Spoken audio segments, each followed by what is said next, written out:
Well, good morning, Life Spring. Today, this might come as a surprise, we're going to talk about Jesus, okay? As we talk about Jesus, as we get started, as we think about who Jesus is, what are some names or what are some titles that we often ascribe to Jesus? I just want to hear from you guys for a second. What are some names, what are some titles that we often ascribe to Jesus? Beloved, Christ, Savior, Lamb of God, Redeemer, King of Kings, Son of Man. I like that one. Messiah. All right, these are all really, really good. All right, so think about this for a second. I heard maybe close to a dozen different titles of Jesus, different ways that we refer to Jesus. But have you ever asked yourself, how does Jesus refer to himself?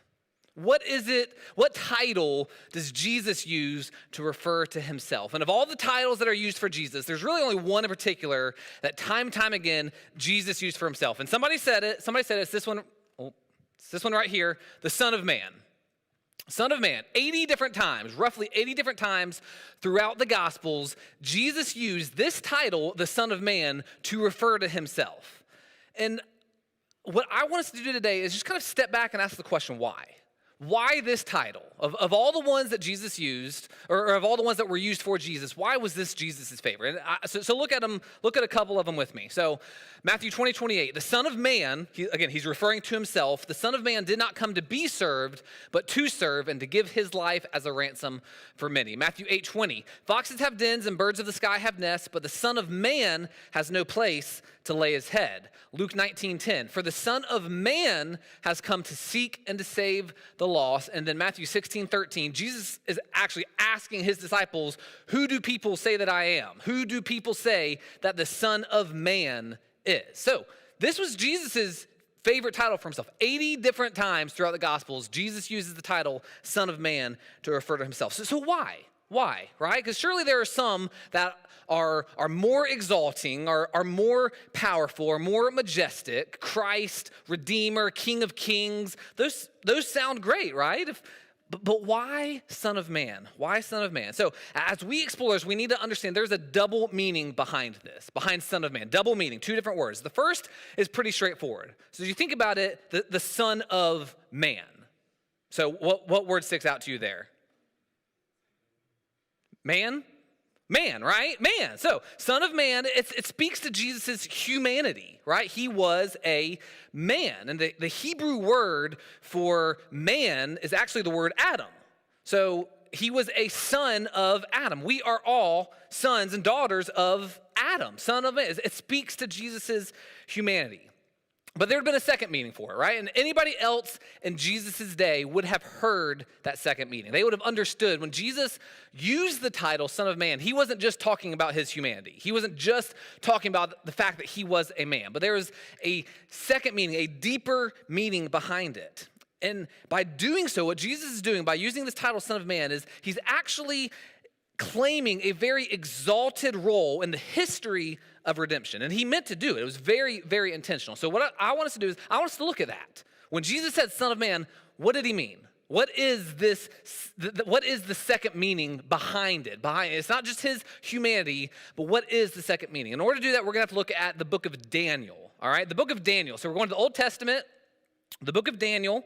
Now most people are probably somewhat familiar with Daniel. I'd wager that you've heard a story or two or are familiar with a story of two. You've got the book of Daniel, which tells the story of four friends. All right, it's not just about Daniel. He's got three buddies of his. And what happens is these four friends are uprooted from their lives in Jerusalem. They're carried off into exile by Babylon, and they're essentially put to work. They're forced to work, forced to live in a foreign context. And the whole book of Daniel is about their struggle to maintain faithfulness to God, despite the fact that they're a minority group living in a culture, living in a context that's hostile to everything about their way of life.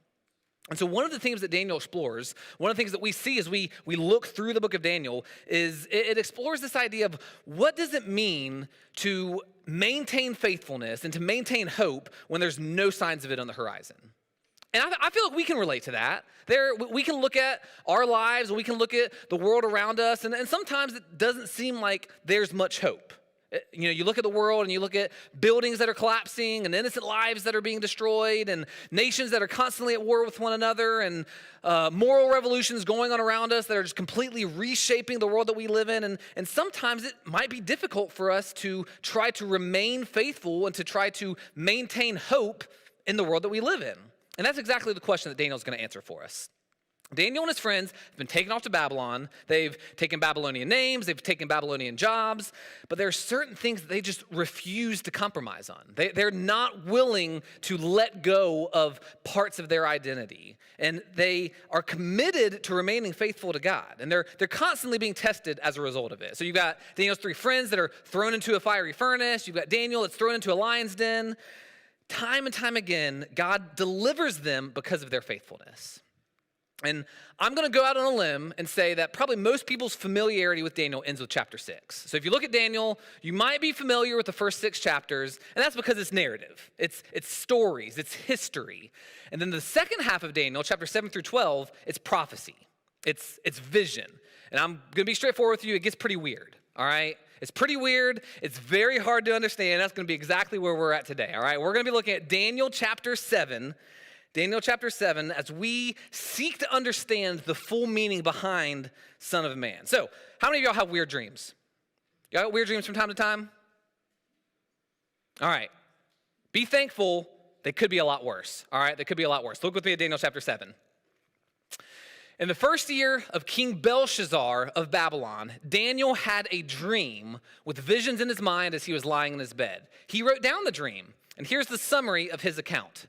Daniel said, "In my vision at night, I was watching, and suddenly the 4 winds of heaven stirred up the great sea. 4 huge beasts came up from the sea, each different from the other. The first was like a lion, but had eagle's wings. I continued watching until its wings were torn off. It was lifted up from the ground, set on its feet like a man, and given a human mind. Suddenly another beast appeared, a second one that looked like a bear. It was raised up on one side with 3 ribs in its mouth between its teeth. It was told, 'Get up, gorge yourself on flesh.' After this, while I was watching, suddenly another beast appeared. It was like a leopard with 4 wings of a bird on its back. It had 4 heads and was given dominion. After this, while I was watching in the night visions, suddenly a 4th beast appeared, frightening and dreadful and incredibly strong with large iron teeth. It devoured and crushed, and it trampled with its feet whatever was left. It was different from all the beasts before it, and it had 10 horns. While I was considering the horns, suddenly another horn, a little one, came up among them, and 3 of the first horns were uprooted before it. And suddenly, in this horn, there were eyes like the eyes of a human and a mouth that was speaking arrogantly." So is this stranger than your dream last night? Anybody ever had a dream like this before? It's pretty weird, right? Some pretty strange stuff. Now, it sounds weird to us, right? It sounds really, really weird. What in the world does this mean? What does this have to do with anything? But for Daniel and for people in Daniel's day who had been raised in the scriptures, they would have actually tracked with this imagery. So what we see a lot in the Old Testament prophets is the prophets actually use the images of wild beasts to describe violent and oppressive kings and kingdoms. So wild beasts equal violent and oppressive and destructive kings and kingdoms. Then when you look at this 4th super mega horn beast, as I like to describe them, with these 10 horns coming out of its head, I kind of got, picture that right there. Horns in the Old Testament represented power and strength. And so what Daniel sees here are these 4 beasts, each representing an animal, and likely each representing a different king or kingdom who have power and strength and are violent and oppressive and destructive. And so here Daniel is. He's sitting in Babylon. He's been taken away from his home. He's a refugee in a foreign land, longing to go home. And he's just watching Babylon conquer nation after nation, building up their empire. And he's sitting there waiting for the chance for him to be able to go back home. And all hope looks lost. It doesn't ever look like he's going to be able to go back home. And then he has this dream where you've got 4 beasts, each one more powerful and more terrible than the one before. And so Daniel's sitting here thinking, there is no hope, because after Babylon falls, someone else is going to come along more powerful than Babylon. And after them, there's going to be somebody else. And after them, there's going to be somebody else. And each successive nation, each successive kingdom is going to be bigger and terrible and more destructive than the one before it. They're violent, horrible, terrible beasts. And I think it's clear, especially for us looking at this passage, these beasts do represent real kingdoms and real nations. And it's not too uncommon for a nation to be described as an animal, or for an animal to be used to represent a nation. Do y'all know of any animals that represent nations? What animal represents the United States? An eagle. An eagle. So you've got an eagle, which represents the United States. A lion oftentimes represents England. You've got a bear, which oftentimes represents Russia. So these images aren't too uncommon. Having animals represent other kingdoms. But Daniel's sitting here and seeing things are only going to get worse. More destruction is coming, more chaos, more havoc. What hope is there? Verse 9. Verse 9. As I kept watching, the thrones were set in place, and the Ancient of Days, that's a name, that's a title used to describe God, the eternal one, the everlasting one. The Ancient of Days took his seat. His clothing was white like snow, and the hair of his head like whitest wool. His throne was flaming fire. Its wheels were blazing fire. A river of fire was flowing, coming out from his presence. Thousands upon thousands served him. 10,000 times 10,000 stood before him. The court was convened, and the books were open. So here's the scene. Here's the thing. You've got all these beasts who seem to be ruling the world, right? They're let loose, and destruction and chaos and havoc are ensuing. And each beast is more terrible than the one before, right? And then God shows up. God shows up and he takes his seat, he takes his place as king and as judge and as creator of the universe, and he's here to bring justice and order to everybody. And he's got this flaming fire mobile, which I think is just a beautiful image, and it just all speaks to his authority over all creation. And so God arrives, and his angelic host arrives, and they all come together, and it's really, picture like a big courtroom type setting. God is here to judge, and he's got his court convened, the books are opened, court started. Here's what happens. I watched then, because of the sound of the arrogant words the horn was speaking. So the fourth mega super horn beast is just going off, real arrogantly. As I continued watching, the beast was killed and its body destroyed and given over to the burning fire. As for the rest of the beast, their dominion was removed, but an extension of life was granted to them for a certain period of time. So, are the beasts guilty or innocent?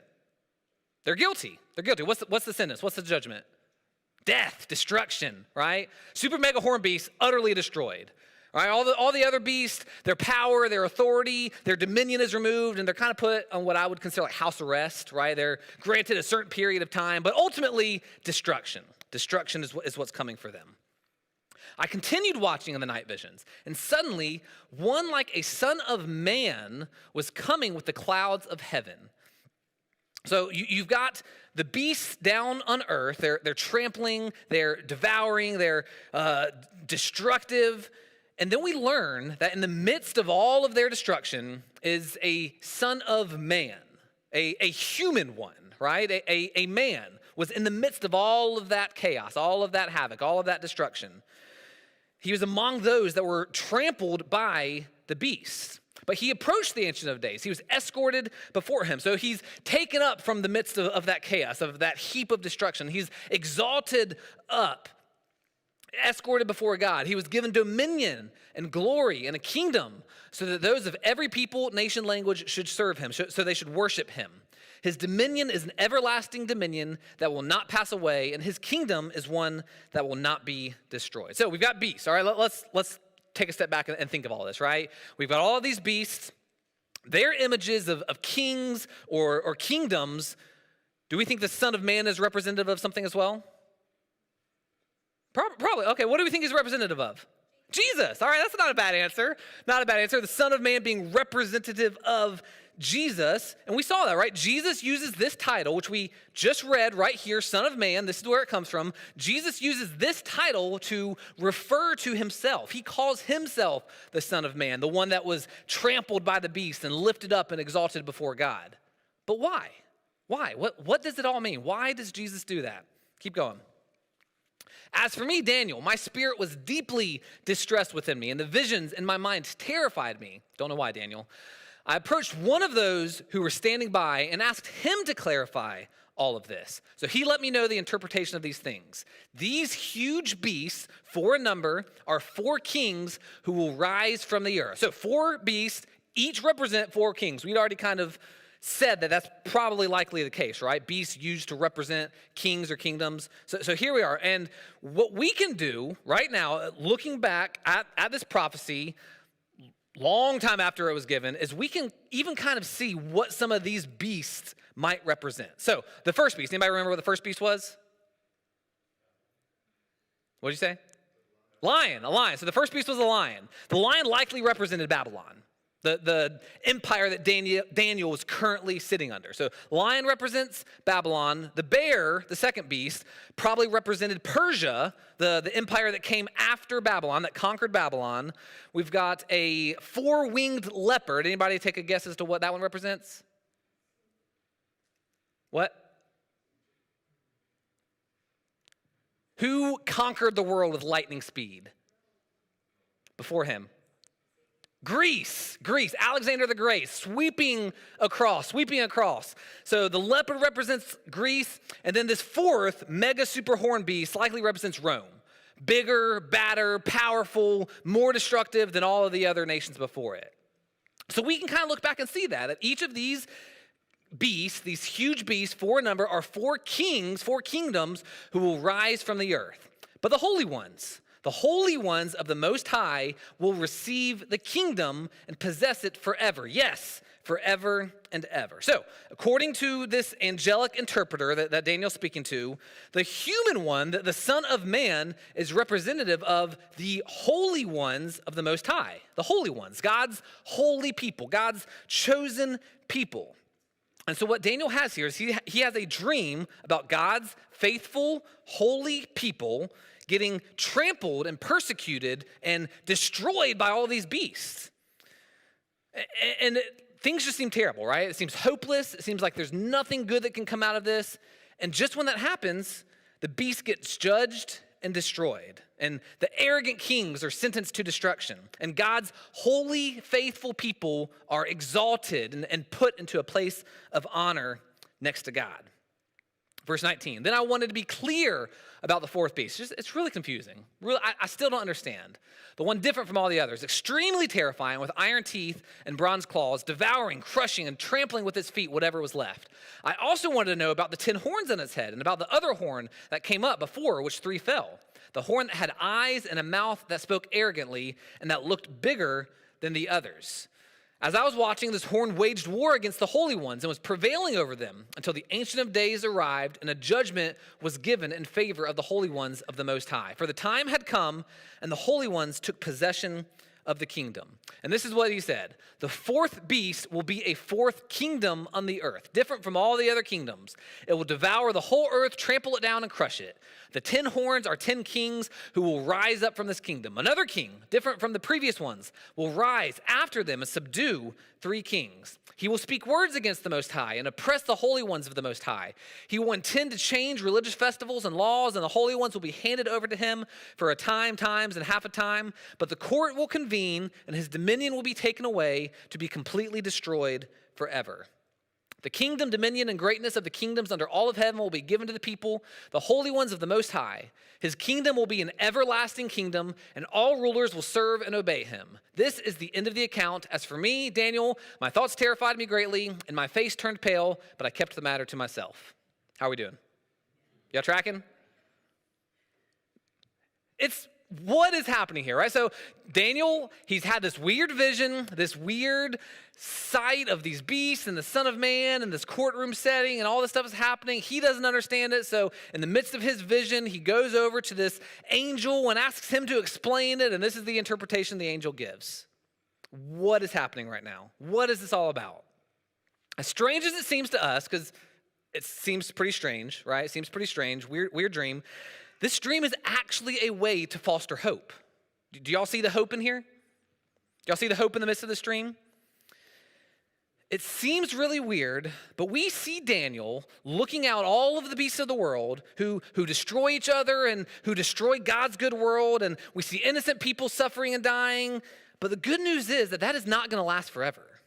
It's not going to last forever, because Daniel's hope is that God will show up as judge and as God and as king. He will show up and he will bring his justice, and he will sentence the beasts to destruction, and he will vindicate his people that have been trampled over, that have been devoured, that have been crushed. He'll vindicate all of the people that have been faithful to him, all the people who have suffered, and he will allow them to share in his rule of the world. And what Jesus does here, by using the title Son of Man, is he's saying that he is the one that God is going to use to do just that. He is the one that God is going to use to bring justice and to vindicate all of the people and put them in a place of honor. He is the one who was trampled and devoured by the super beast, but was ultimately exalted by God to sit at his right hand. And so what I want us to do before we kind of end for the day, I want us to look at one more passage that Jesus gave, talking about, referring to himself as the Son of Man. So we saw at the beginning, Jesus used it lots of different times, roughly 80 times throughout the Gospels. Jesus uses this title, Son of Man. There's one passage in particular that's really telling as to how Jesus read and understood this chapter of Daniel. This chapter of Daniel. One passage where Jesus actually is going to quote directly from Daniel chapter 7 in reference to the Son of Man. So we're going to look at the story of Jesus' trial. Story of Jesus' trial, Matthew chapter 26, when he gets arrested by the leaders of Jerusalem. He's arraigned and he's sentenced on completely false charges, and here's the scene. Here's the scene, Matthew 26. Those who had arrested Jesus led him away to Caiaphas, the high priest, where the scribes and the elders had convened. The chief priests and the whole Sanhedrin were looking for false testimony against Jesus, right? False testimony, he was innocent, against Jesus so they could put him to death. The high priest said to him, I charge you under oath by the living God. Tell us if you are the Messiah, the Son of God. Jesus replies, you have said it. Jesus told him, but I tell you, in the future, you will see the Son of Man seated at the right hand of power and coming on the clouds of heaven. Does that last verse sound familiar? Where have we seen that before? Daniel 7. And all of this seems really nuanced for us. So if you were just casually reading through Matthew 26, you would probably read this, not think twice about it, and keep on going. But thankfully, we've studied Daniel 7. So let me set it like this. All right, imagine that I went to a Star Wars convention. All right, I went to a Star Wars convention, and I've got a black helmet and a red lightsaber, and I go around and I go up to people saying, I'm your father. All right? Who am I? In that instance, who am I? Darth Vader. I'm Darth Vader. Do I need to tell you that I'm Darth Vader? No, I shouldn't. If I do, you do not need to be at a Star Wars convention. So in that moment, I am Darth Vader, all right? If I go up to you and I say, I'm your father, who is it that I am pretending you are? Luke, I'm your father. That's not actually the quote either, by the way. So I'm Darth Vader, right? I don't have to tell you who I am or who I'm treating you like. You just get it based on the context of what I'm saying. So let's go back to Jesus, right? The religious leaders are going to come up with these trumped up charges, right? False testimony. They're not true. They're not real. They know it's a sham. Jesus knows it's a sham. And what he says to them, right? We look at the context of this verse. What he says to them is that the moment you sentence me to death, the moment you do that, the Son of Man is vindicated from the beast and is going to be exalted to sit at God's right hand. So who's Jesus in this moment implying that he is? The Son of Man, the one who was trampled by the beast and is then going to be vindicated and lifted up and exalted to sit at God's right hand. Who is Jesus saying the high priests and the religious leaders in the Sanhedrin are? The beasts. Jesus says, I'm the Son of Man. You're the beasts. You're the destructive ones. You're the ones who God is going to judge and who is ultimately going to put over to destruction. Jesus saying that if he's the Son of Man, that's this moment when he is sentenced to death, when he's crucified, it's at this moment that the high priest of Israel and the elders and the other priests and all the Sanhedrin, they become the beast. And so when we look at Matthew chapter 26 in context of Daniel 7, what we see is that Daniel chapter 7 isn't just this prophecy about these specific kings and kingdoms and people at random places in history, right? It's not just about Babylon and Persia and Greece and Rome and these specific beasts. What Jesus says is anybody who stoops to this level of the high priest, who is taking the place of God, they are becoming beasts. They're becoming beasts. And so it's at this moment where Jesus faces the corrupt and violent and murderous intent of his own people. It's at this moment where he calls it like this. He says, you're the beast, and you are about to destroy the Son of Man. And Jesus sees himself as being the only faithful part of God's people, right? Because the Son of Man in Daniel 7 was representative of God's holy people. How many of God's people were holy? How many were faithful? Only one, Jesus. So Jesus is the only faithful person of Israel, the only one. And he claims that the rest of Israel has actually given in and gone the way of the beast. And so what Jesus is doing with Daniel 7 is he's saying that these beasts are really a way of talking about all of human history and our own human condition. Because apparently from this point of view, anybody can become a beast. We all have the ability to become beasts. And so these depictions of beasts in Daniel are the Bible's version of explaining the human condition. That when human beings reject God's authority, when we reject God's definition of good and evil, we become beasts. We become beasts. We exalt our own desires and our own impulses and our own appetites, and something horrible happens to us.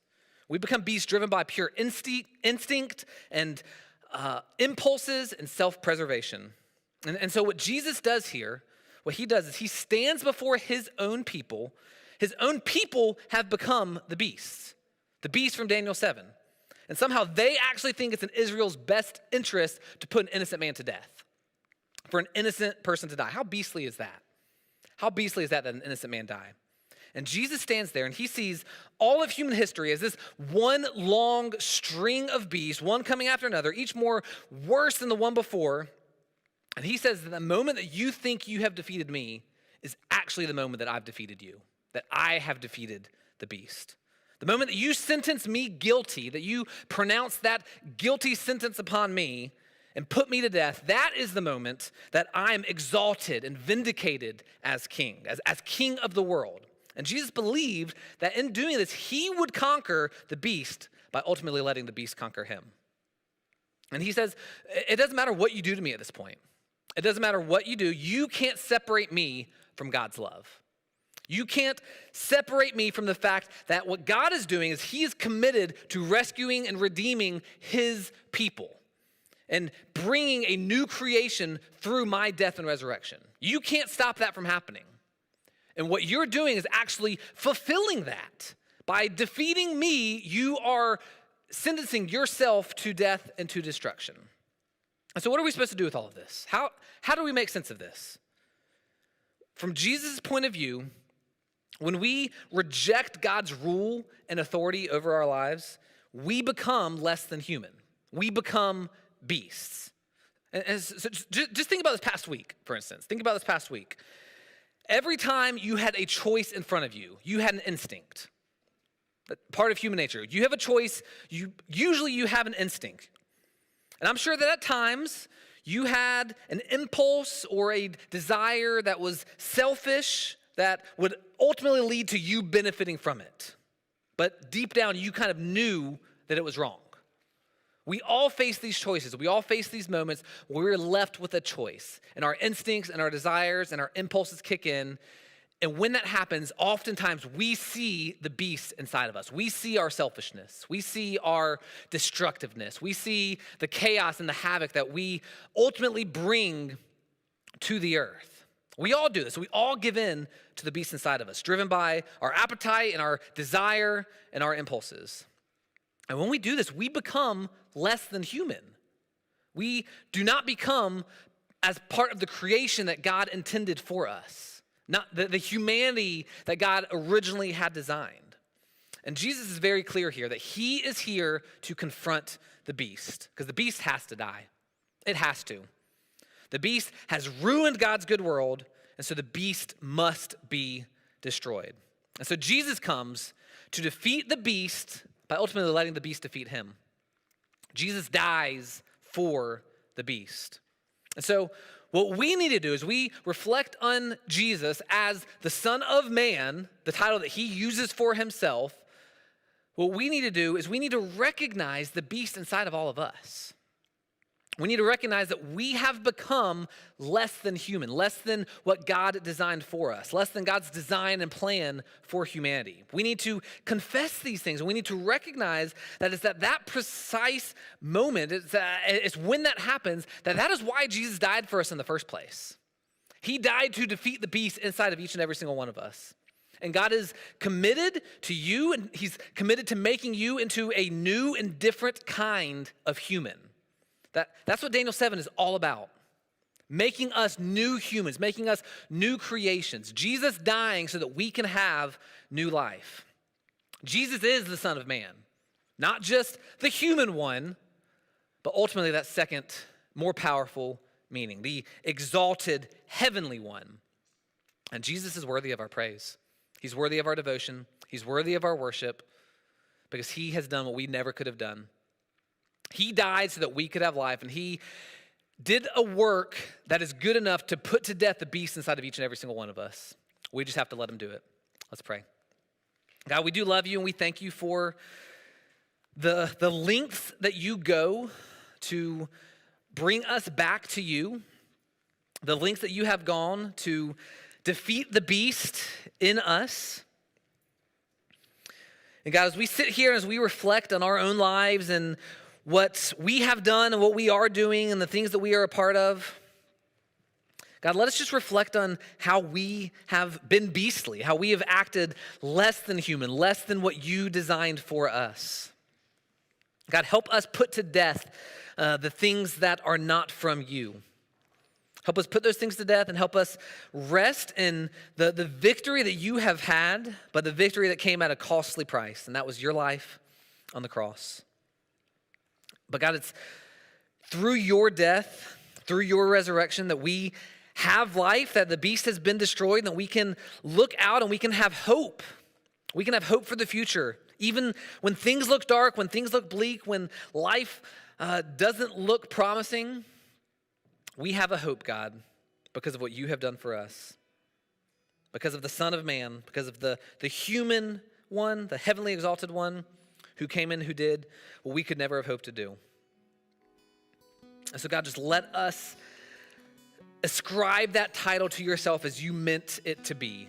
Not just a man, but God, who loved us so much that you left your heavenly throne and you came down and allowed yourself to be trampled so that we could have life. Only you could do that, God. And it's because of that you are worthy. You're worthy of our praise and our devotion, our love. And we just thank you for everything you've done for us. And it's in your name we pray. Amen.